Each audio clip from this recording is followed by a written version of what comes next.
Modified General Community Quarantine. Tanong mo, sagot ko. Pinapahintulutan na po ba ang sabong ngayong MDCQ sa probinsya ng Camarines Norte?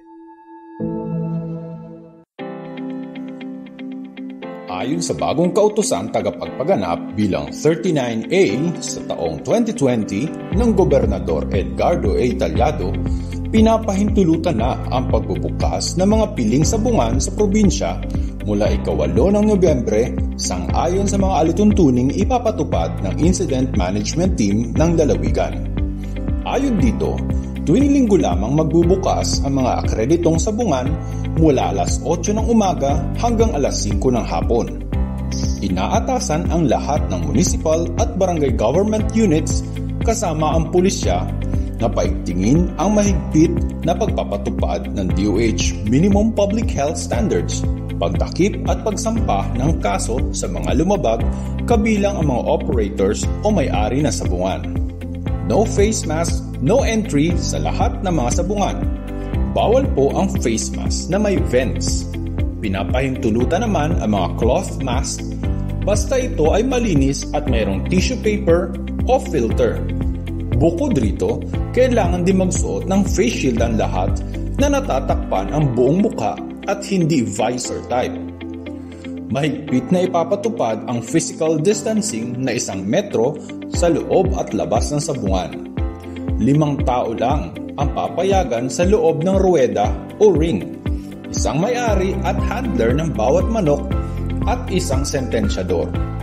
50% lamang ng kapasidad ang papayagan sa mga sabungan bilang pagtalima na rin sa atas ng DOH. Lahat ng sabungan ay inaatasang ipatupad ito sa lahat ng kanilang mga kawani at kliyente. Obligasyon ng mga operator ng sabungan na gumawa at magtalaga ng hand washing stations na may sabon at sanitizers kasama ang footbath sa mga entrada. Kasama rin dito ang paglalagay ng informative signs na nagpapaalala sa lahat ng tamang health protocols at pag-iingat, kasama na ang regular na pagsasanitize ng kanilang lugar. Lahat ng papasok sa sabungan ay kailangan munang magtala sa registration form, mag-disinfect gamit ang alcohol at maskan ng temperatura bago papasukin. Ang mga taong nagpapakita ng sintomas ng COVID-19 ay di papahintulutang pumasok. Ipinagbabawal ang pagsigaw ng kanilang taya o pusta ang mga mananabong. Bagkus, inihikayat ang cashless bet o e-wallet at iba pang katulad na pamamaraan. Bawal ang live stream, online, telecasting at remote betting. Sa gitna nito, inaatasan ng lahat ng mga punong bayan na maging responsable sa muling pagbubukas ng operation ng sabong sa kanilang nasasakupan.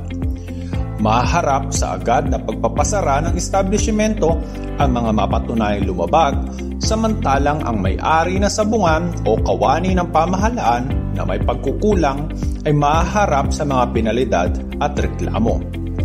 Mga kababayan, sa ating patuloy na pagharap sa hamon ng COVID-19, patuloy tayong magkaisa at ipakita ang ating bayanihan.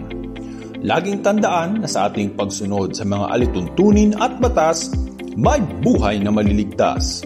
Disiplina ang kailangan upang COVID-19 ay malabanan. Isang paalala mula sa inyong Pulis Bantayo.